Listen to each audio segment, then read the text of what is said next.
PA దగ్గరికి మీరు వెళ్ళాల్సిన అవసరం ఏంటి? పిఏ డ్యూటీ వేరు కదా బేసిక్గా. జగన్మోహన్ రెడ్డి గారు అప్పుడున్న గవర్నమెంట్ వ్యవహారాలు ఒక విషయం, అప్పుడున్న గవర్నమెంట్లో ఉన్నటువంటి సబ్ రిజిస్టార్లు అన్నిటి కూడా ట్రాన్స్ఫర్లు కూడా కేఎన్ఆర్, సజ్జల రామకృష్ణారెడ్డి గారు ఓఎస్డి, ధనుంజయ రెడ్డి గారి ద్వారా మాత్రమే జరిగేది తప్ప వితౌట్ ఏది లేకుండా అక్కడ ట్రాన్స్ఫర్లు జరిగేవి కాదు. కేఎన్ఆర్ఏ ట్రాన్స్ఫర్లు చేయించేవాడు. కేఎన్ఆర్ చేస్తాడు. ఇక్కడ ఎలా ఉంటుందంటే సబ్ రిజిస్టార్ల వ్యవస్థ అనేది ఎలా ఉంటుందంటే అండి, ఒక 5 నేను చేయించుకుంటాను. ఇది జగన్మోహన్ రెడ్డి గారికి తెలిసి జరుగుండదని నేను అనుకుంటున్నాను. కొన్ని ట్రాన్స్ఫర్లు కేఎన్ఆర్ చేస్తాడు, కొన్ని ట్రాన్స్ఫర్ సజ్జల ఓఎస్డీ చేస్తారు, కొన్ని ట్రాన్స్ఫర్లు ధనుంజయ రెడ్డి చేస్తారు. ఇలా ట్రాన్స్ఫర్స్ అనేది ఒక మ్యూచువల్గా పంచుకుంటారు వాళ్ళు. ఓకే, పంచుకొని ఇలా చేసుకున్నాక వాళ్ళిద్దరి మధ్య ఏదైనా ఫైనాన్షియల్ ట్రాన్సాక్షన్స్ వస్తే ఏసీబీ కేసులు పెడతారు. అదే విషయంలో నా మీద ఏసీబీ కేసు రాఘవరావు ఇరికిచ్చారే. రాఘవరావు ఏసీబీ కేసు జరిగిన రోజున రాఘవరావు నాకు ఫోన్ చేసి అన్న ఇబ్బందుల్లో ఉన్నా అంటే నా దగ్గరకు వచ్చినప్పుడే కదా ఏసీబీ పట్టుకుంది రాఘవరావు అనే వ్యక్తి ఇంకో సబ్ రిజిస్టార్. ఆ రోజు పడమట సబ్ రిజిస్టార్. కృష్ణా జిల్లాలోనే అత్యధిక పెద్ద sub registrar office Padamata sub registrar office.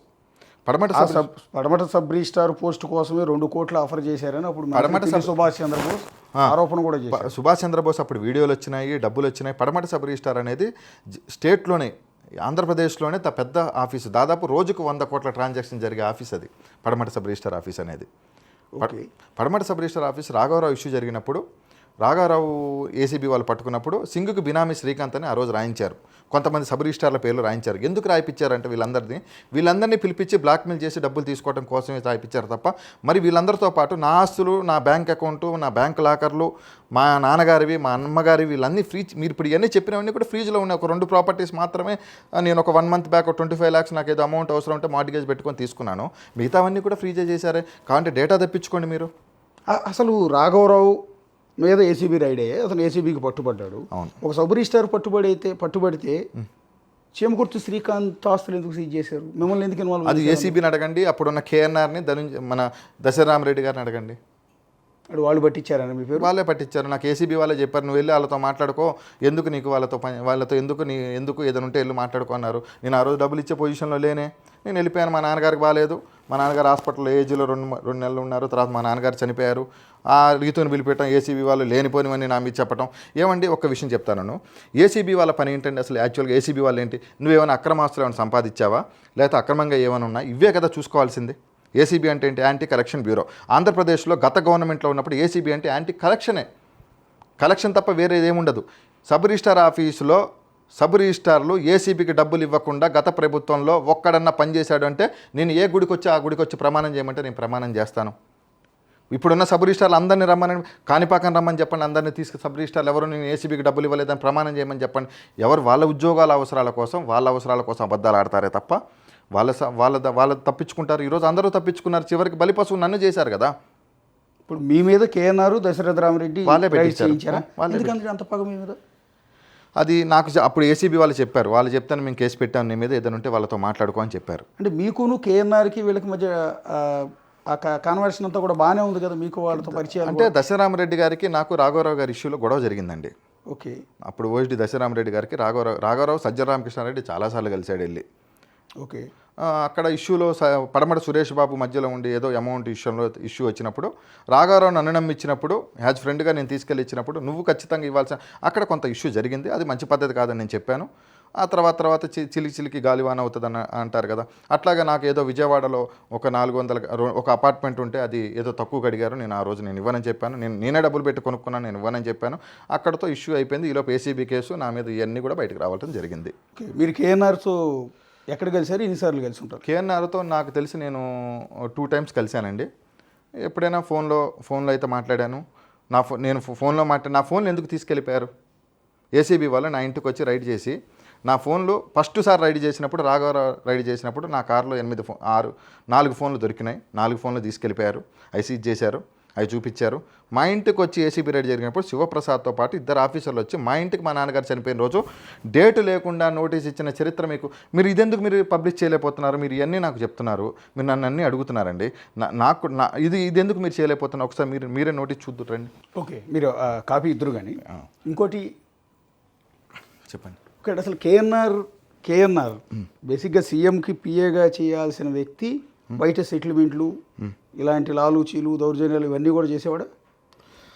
అంటే మేము ఫ్రెండ్ సర్కిల్లో విన్నప్పుడు కానీ, బయట వినేటప్పుడు కానీ ఒక్క నిమిషం నేను చెప్పాలనుకుంటున్నాను. కేఎన్ఆర్ అనే వ్యక్తి అప్పుడే గవర్నమెంట్ వచ్చింది.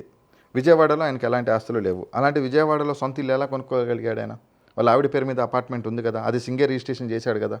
సింగికి వాళ్ళిద్దరికి పరిచయం అక్కడే కదా ఏర్పడ్డది. ఓకే.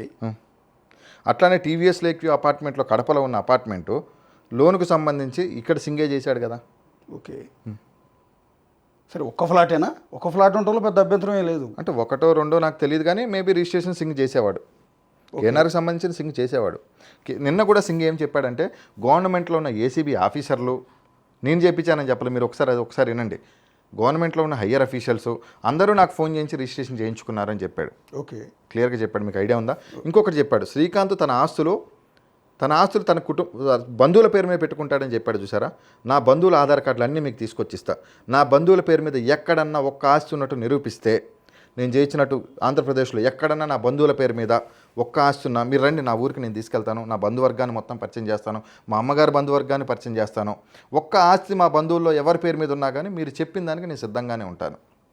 మీరు ధనుంజయ రెడ్డి పేరు కూడా ప్రస్తావించారు మధ్యలో. ధనుంజయ రెడ్డి గారు కూడా ట్రాన్స్ఫర్లు చేయించేవాళ్ళండి. ధనుంజయ రెడ్డి గారు ఒక ఆయన ఉంటాడు, ఒక రిలేటివ్ ఉంటాడు, ఏదన్నా ఆయనతో మాట్లాడతారు. ఆయన పొద్దున్న 6ంటికి మాత్రమే తాడేపల్లిలో కలుస్తాడు. వాళ్ళు ఎవరు ఫోన్లతో మాట్లాడరు, ముందు ఇన్ఫర్మేషన్ ఉంటేనే వెళ్ళి కలుస్తారు. ఆ పలానా చోట కలుస్తాం, మాట్లాడుకుంటాం, తెల్లారి పొద్దున ఆర్డర్ వస్తుంది. ఓకే, అంతే. ఇంకెవరెవరు చేసేవారండి మీకు వైఎస్ఆర్ కాంగ్రెస్ పార్టీ పర్టికులర్గా ఎక్కువగా సంబంధించిన? అక్కడ ఉన్న పరిస్థితుల్లో సజ్జల రామకృష్ణారెడ్డి గారు, ఓఎస్డీ దశరామరెడ్డి దగ్గర జాఫర్ అని ఉంటాడు. ఆ జాఫర్ ఫోన్ పేలు చెక్ చేసుకుని అన్నీ తెలిసిపోతాయి.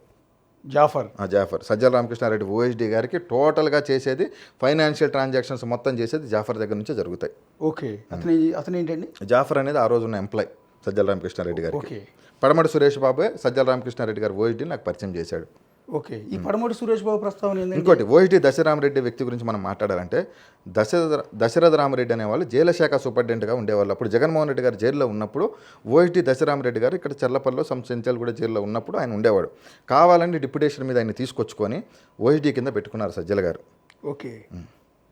సజ్జల డైరెక్ట్ ఇన్వాల్వ్మెంట్ ఉండేదా పని ఇట్లాంటి వాటిలో? ఇప్పుడు సజ్జల డైరెక్ట్ ఇన్వాల్వ్మెంట్ ఉందంటే ఒక ట్రాన్స్ఫర్ ఓఎస్డీ చెప్తే అయితే ఎవరు చేయరు కదండి. ఓకే. అంటే నాకు తెలిసినంతవరకు ఇప్పుడు సజ్జల ఉన్నాడంటేనే మనం ఓఎస్డీ దగ్గరికి వెళ్తాం కానీ, లేకపోతే ఓఎస్డీ దగ్గరికి వెళ్ళి ఓఎస్డీతో అయిపోద్ది అనుకుంటే మనం వెళ్ళాం కదా. అంటే ఒక సబ్ రిజిస్ట్రార్ ట్రాన్స్ఫర్ కింద తీసుకునేవాళ్ళు అండి మీకు తెలిసినంతవరకు? అంటే సబ్ రిజిస్ట్రార్లను నేను తీసుకెళ్ళి పరిచయం చేసానండి. వాళ్ళు ఫైనాన్షియల్ మాట్లాడుకునే వాళ్ళు. తర్వాత వాళ్ళిద్దరికి ఏదైనా ఫైనాన్షియల్ ట్రాన్సాక్షన్ వస్తే నాకు చెప్పేవాళ్ళు, పలానా చోట డబ్బులు ఇవ్వలేదు చెప్పు అంటే నేను చెప్పేవాడినే తప్ప అంతకుమించి నాకు ఇందులో ఎలాంటి ఇన్వాల్వ్మెంట్ లేదు. నేను ఎప్పుడైనా రిజిస్ట్రేషన్స్ చేయించుకునే వాళ్ళు నాకు ఎప్పుడైనా పరిచయం ఉంటారు కదా, నాకు ఏదో ఒక రకంగా ఉపయోగపడతారని నేను చేశాను. అబద్ధం ఎందుకు దీంట్లో? నా ఫ్రెండ్షిప్లోనో లేకపోతే ఇప్పుడు సింగ్ ఇన్ని రికార్డింగ్లు చెప్పాడండి. ఎక్కడన్నా సింగ్ నేనుగా ఒక 5 లక్షల రూపాయలు అడగంగా మీరు ఎక్కడైనా ఏ రికార్డింగ్లో అన్నా విన్నారా? అంటే బేసిక్గా ఇప్పుడు మొన్న ఈ ప్రస్తావన వచ్చిన దగ్గర నుంచి, మిమ్మల్ని లైవ్లోకి తీసుకుని మేము మాట్లాడిచ్చిన దగ్గర నుంచి ఒక 30 కాల్స్ వచ్చి ఉంటాయి నాకు.